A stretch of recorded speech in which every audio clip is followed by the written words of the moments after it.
In a previous video, I talked about the fundamental insight of spirituality, which is separating some essential you from all your conditions.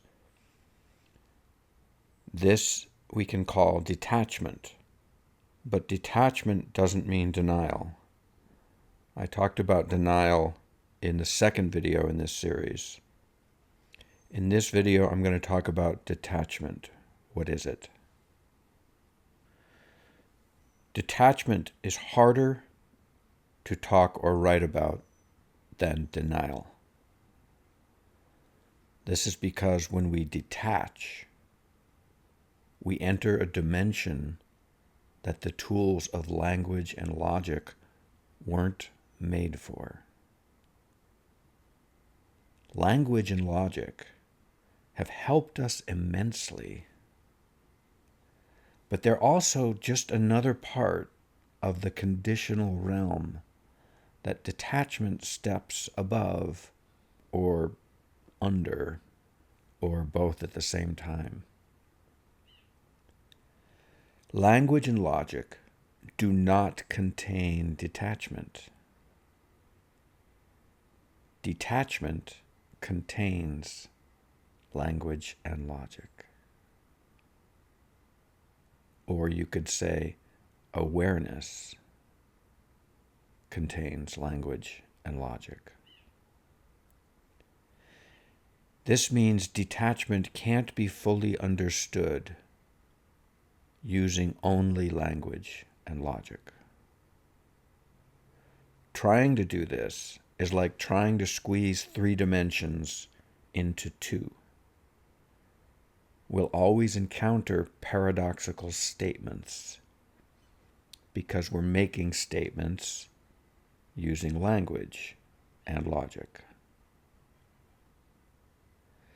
This often tempts intellectuals to dismiss spirituality as nonsense.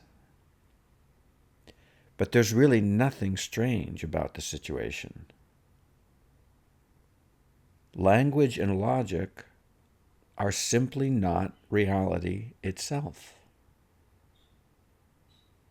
Rather, they are elements within reality. How then could they be adequate tools for describing the whole of reality? The study of a gear in a clock wouldn't allow us to understand the whole clock. The contemplation of a line in a drawing wouldn't allow us to appreciate the whole drawing. Using only language and logic guarantees we are not describing reality as a whole. To speak about the greatest possible reality with the greatest possible accuracy, logic itself tells us that we have to sometimes speak non-logically. Nonsense is necessary. Or at least the kind of nonsense that points to something real. We could call this serious nonsense.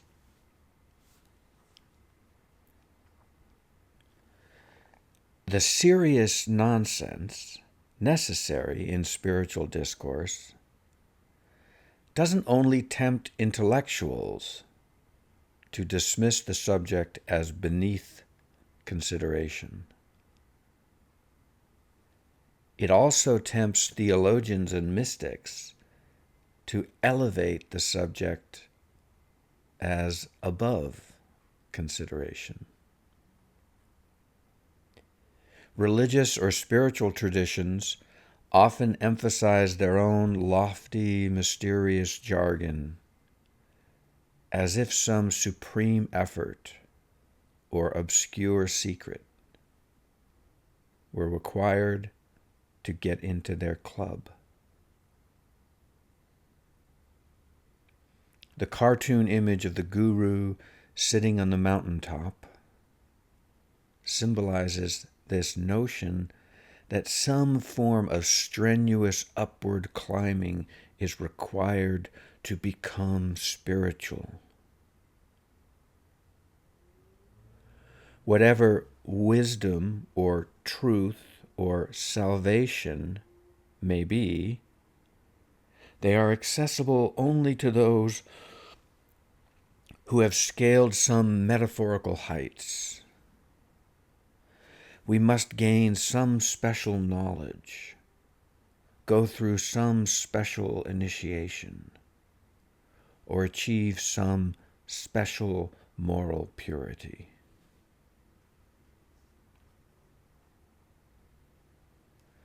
But spirituality is neither anti-intellectual nor esoteric, neither below us nor above us.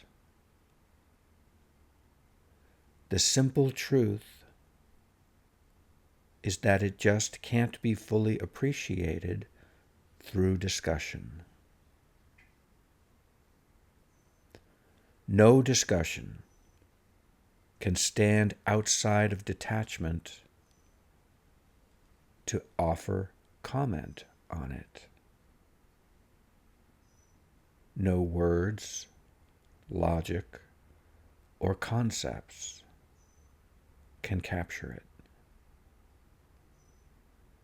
This doesn't mean it's silly or superhuman.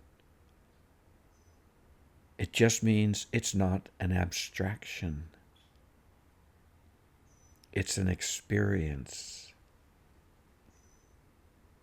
Spirituality is a participatory sport.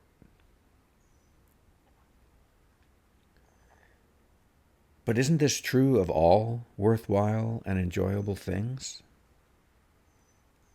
You can't know what chocolate tastes like by reading about it in a book, no matter how big. You can't learn how to play soccer by discussing it with a coach, no matter how knowledgeable. Experience is what we're all after, not commentary on experience.